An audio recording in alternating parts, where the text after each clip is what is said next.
ማንቸስተር ዩናይትድ ገና የዝውውር መስኮቱ ሳይከፈት ከወዲሁ ከተለያዩ ተጫዋቾች ጋር ስሙ እየተነሳ ይገኛል። በዋናነት ግን የወልቭሱ ማቲያስ ኩንሃ ነው ስሙ እየተነሳ የሚገኘው።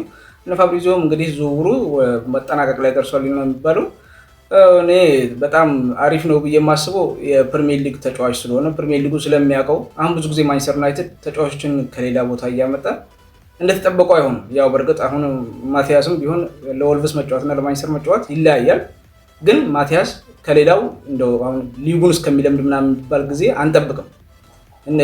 ክፍያውም ደግሞ ከአመት በአመት የተከፈለ ስለሆነ ለእኛም በጣም ለፒኤስአሩ ለክለቡ አሪፍ ነው። ሌላ ተጫዋች ለማምጣትም ይጠቅማልና ትንሽ እኔ የጸባዩ ነገር አሳሳቢ የሚሆንብኝ እኔ አሁንም ቢሆን እንደ በፊቱ አይነት ስህተት ሊሰራ አይገባም። አንዳንዴ ማንቸስተር ዩናይትድ አሁን ስማችን ትልቅ አሁን ክለቡ ትልቅ ክለብ ስለሆነ ሁሌም ከትላልቅ ቡድን ተጫዋቾች ትላልቅ አውሮፓ ያሉ ቡድኖች ጋር ተጋፍቶ በትላልቅ ማምጣት ነው የሚፈልገው እንጂ አሁን እንደዚህ የወረዱ ቡድኖች ጋር አምጥቶ ምናምን ይሄ ማስፈረም አይፈልግም ነበር ታውቃላችሁ። አሁን ግን እኛ ሽግግር ላይ ነው ያለንና ይሄ ማድረስ የሆነ ቦታ የሚያደርሱን ተጫዋቾች ያስፈልጉናል።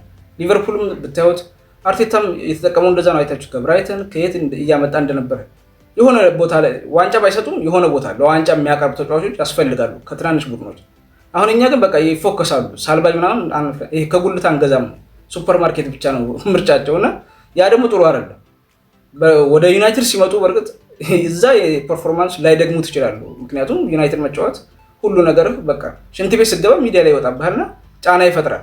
ግን እንደዛ ከሞ ማንቸስተር ቤት ውስጥ ደግሞ ሲመጡ የሆነ ጥሩ ስኪል ያላቸው ፖቴንሻል ያላቸው ልጆች አምጥቶ ኮከብ እንዲሆኑ ማድረግ ይሄን ሽግግር እንዲያሻግሩ ማድረግ ገና እኮ እንግዲህ ሽግግር ላይ ያለ ቡድን ነውና የጨረሱ ተጫዋቾች ከሚመጡ ልክ አሁን እንደዚህ በቃ አንደርዶግ የሆኑ ተጫዋቾች ቡድን ውስጥ የሚጫወቱ ተጫዋቾችን ይዞ መጡ የሆነ ቦታ የሚያደርሱን ተጫዋቾች ማድረግ አለባቸውና አሁንም ይሄን አሁን ያለፈውም ጀምረዋል። ዶርጉ የተጠበቀውን ያህል ባይሆንም እንደዛ አይነት በቃ በትናንሽ ብር እያመጣ ጥሩ ብር እንኳን ስላልወጣበት ትኩረት አይስብምና ልክ እንደዛ ነው መሆን ያለበት።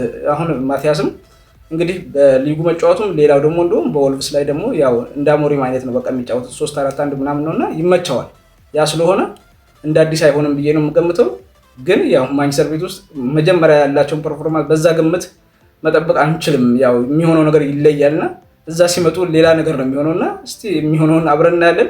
ግን የማቲያስ የዝውውር መስኮት በጣም መጨረሻ ላይ ደርሷል ነው እየተባለ ያለው። እውነት ከሆነ በጣም አሪፍ ነው ብዬ አስባለሁ። እስቲ እናንተ የሚሰማችሁን ደግሞ ኮሜንት ላይ አስቀምጡ። ቪዲዮ ከተመቻችሁ ኮፒ ሊንክ፣ ላይክ፣ ፎሎ አድርጉ። ቴንክ ዩ